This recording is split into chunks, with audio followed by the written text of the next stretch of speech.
Madame la Présidente, nous sommes ici aujourd'hui dans le haut lieu de la démocratie canadienne. Nous échangeons en cette Chambre en toute quiétude, libre et serein grâce à des hommes et des femmes d'honneur qui ont su préserver la paix et la sécurité dans des temps agités. Les militaires canadiens, encore aujourd'hui, assurent notre protection partout au pays et même ailleurs dans le monde. Madame la Présidente, au moment où je prononce ces mots, des membres des Forces armées canadiennes sont déployés, loin de leur patrie, loin des leurs, loin de leur foyer, pour défendre les valeurs de liberté et de démocratie de notre pays.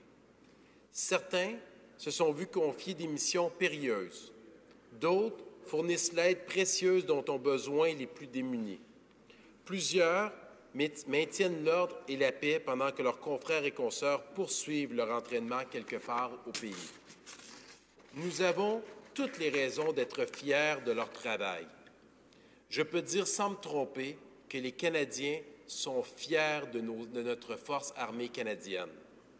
Dans ma circonscription de Richmond-Arthabasca, la population témoigne un réel attachement aux membres de nos filiales de la Légion royale canadienne à Victoriaville, Richmond, Denville, pour ne nommer que ceux-là.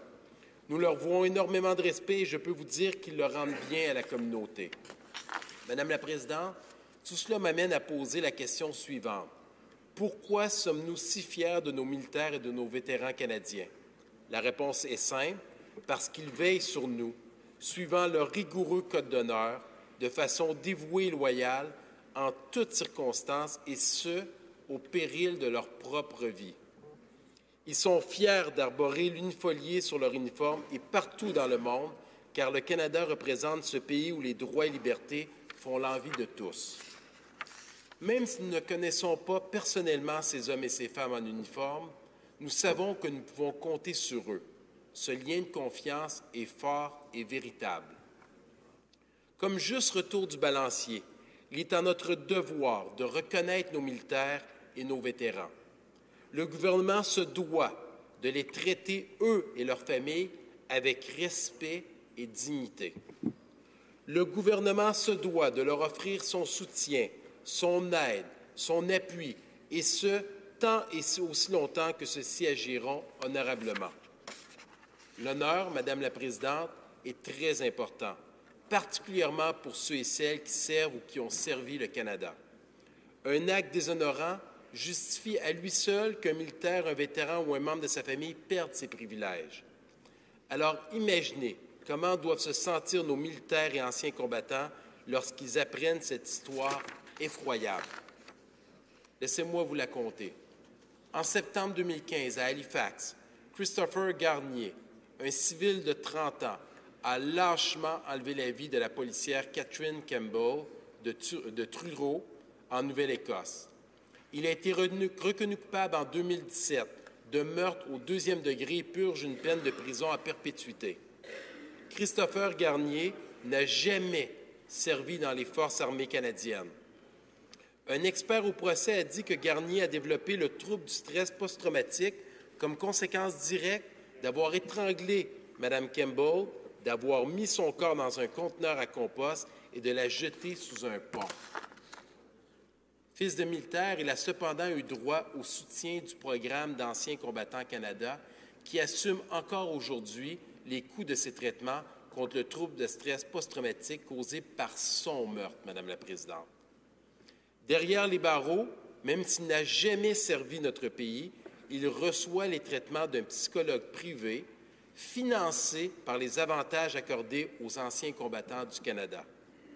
Il aurait pourtant droit à ce soutien par l'entremise du système pénal canadien qui existe, Madame la Présidente.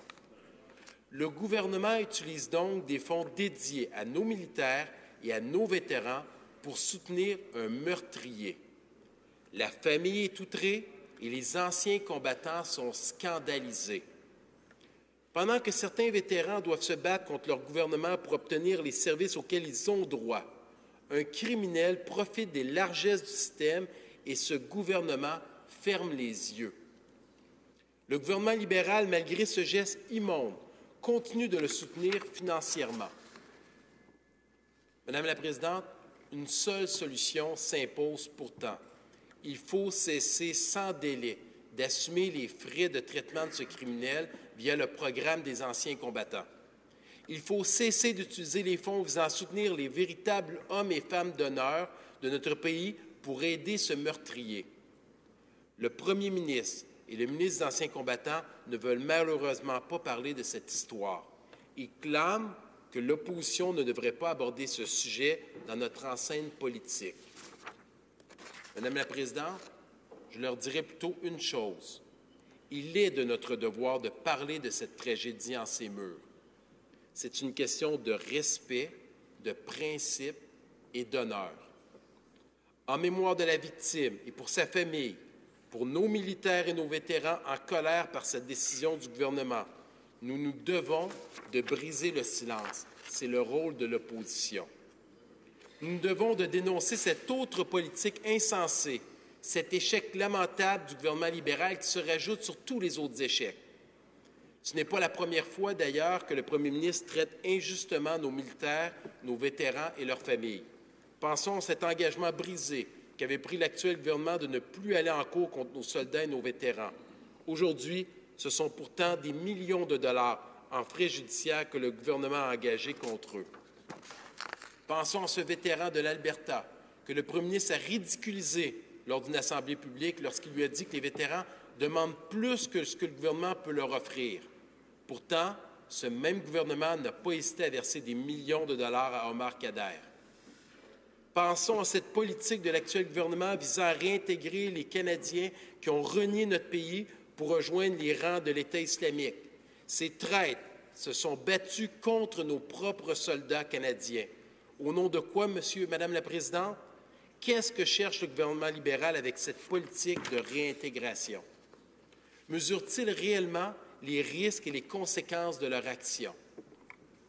Que dire de cette somme de 200 millions de dollars prévue l'an dernier, seulement l'an dernier, au budget du ministre des Anciens combattants, qui est toujours dans les coffres du gouvernement au lieu de soutenir nos vétérans? Tant de questions sans réponse, Madame la Présidente. De notre côté, chez les conservateurs, nous n'avons jamais hésité à agir promptement dans ces dossiers. En 2010, quand nous avons découvert que le tueur en série Clifford Olson recevait des paiements de sécurité de la vieillesse, nous avons immédiatement entrepris les démarches afin de mettre fin au paiement. Imaginez, Madame la Présidente, lorsque nous avons demandé au premier ministre s'il croyait qu'un criminel reconnu coupable de meurtre sur une policière devrait recevoir des prestations du ministre d'Anciens combattants, nous n'avons eu aucune réponse de sa part. Le ministre d'Anciens combattants a l'autorité et le pouvoir de mettre fin au paiement à ce meurtrier qui n'est pas un vétéran, mais il se cache derrière le fait qu'il doit protéger la vie privée. Il ne veut pas donner d'informations. Pour sa gouverne, Madame la Présidente, l'opposition ne demande pas d'informations. On demande seulement de l'action. Madame la Présidente, le premier ministre et son gouvernement auraient grandement intérêt à s'inspirer de nos militaires et de nos vétérans au lieu de les prendre à partie. Ils gagneraient à s'inspirer de leur loyauté, de leur respect, de leur rigueur, de leur dévouement et par-dessus tout, de leur code d'honneur. Ceux qui servent le Canada de façon honorable méritent mieux. La famille Campbell mérite mieux. Les Canadiens et les Canadiennes méritent mieux. Ce gouvernement doit prendre compte de cet échec dès maintenant et prendre les actions qui s'imposent. Il faut mettre fin à cette scandaleuse injustice. Les conservateurs demandent au ministre des Anciens combattants d'intervenir, de se tenir droit, debout et de remédier à cet affront. S'ils ne le font pas, nous le ferons dès 2019 lorsque nous retournerons au pouvoir. Merci, Madame la Présidente.